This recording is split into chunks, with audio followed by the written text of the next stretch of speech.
Hi all, welcome back to our new video of free grammar class. Please subscribe to our channel, it will motivate me to do more videos. Today we will study an exciting topic, modals.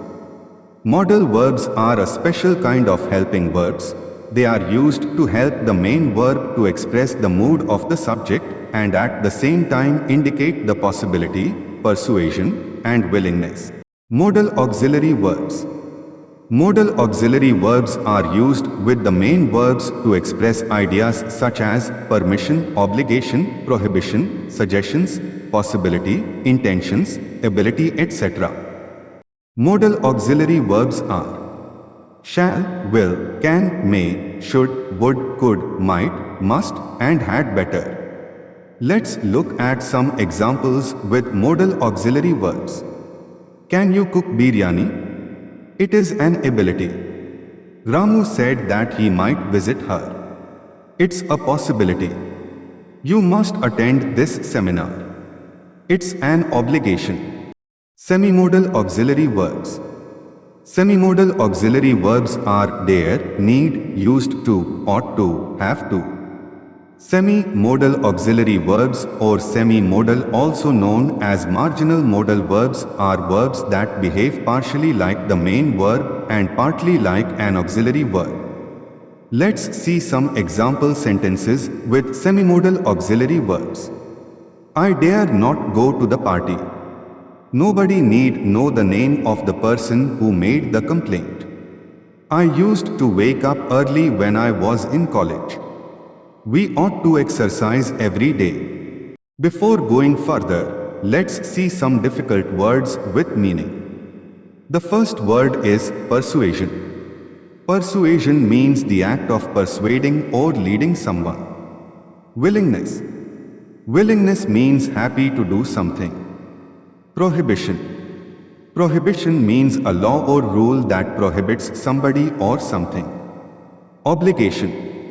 Obligation means a state of doing something because of a promise.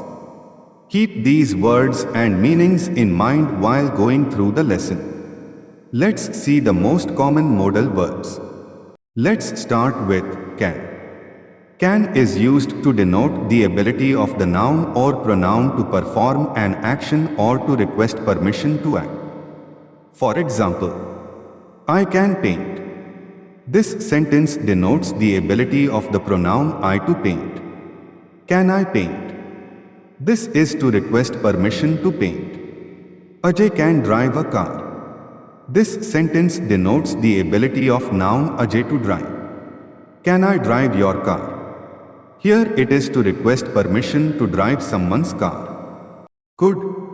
Could is used to denote the ability of the subject to perform an action or an offer made by the subject to do an action.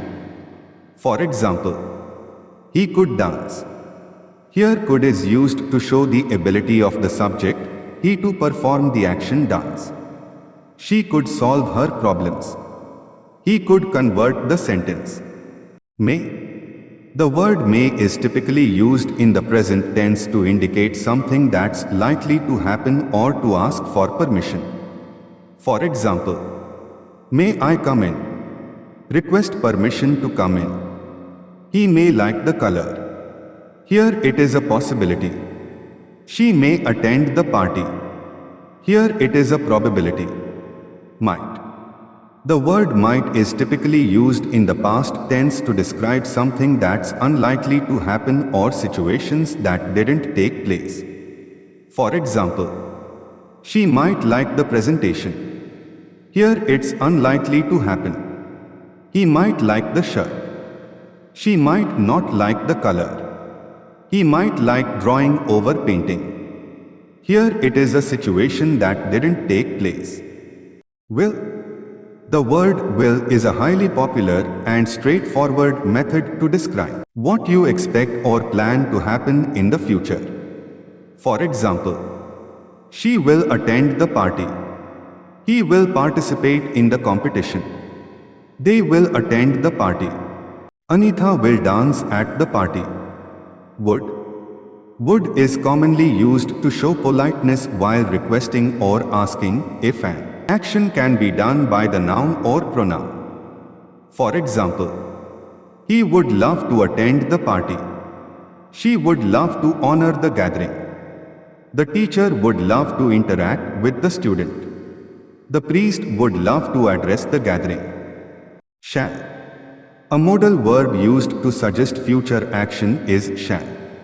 It frequently appears in proposals like shall we go and is most frequently employed in phrases that begin with I or we.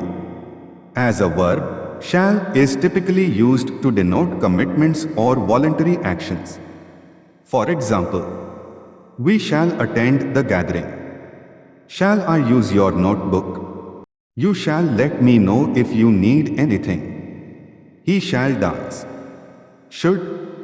The modal verb should is frequently employed to offer suggestions or counsel. It can be used to convey both obligation and expectation. For example, you should respect your elders. Should I send it out? He should prefer this over that. She should pay more attention. Must. Must is used to denote the necessity of an action to be done by the subject. For example, you must keep your surroundings clean. He must list down the options. She must choose one. You must plant trees. Ought. Ought is used to denote the obligation of the subject to perform a particular action. For example, he ought to pay the fine. She ought to respect her teacher. He ought to behave well. We ought to honor the soldiers. Thank you so much for watching. If you liked the video, please hit the like button. If you want to see more videos, hit the subscribe button, and if you have something to say, please leave a comment.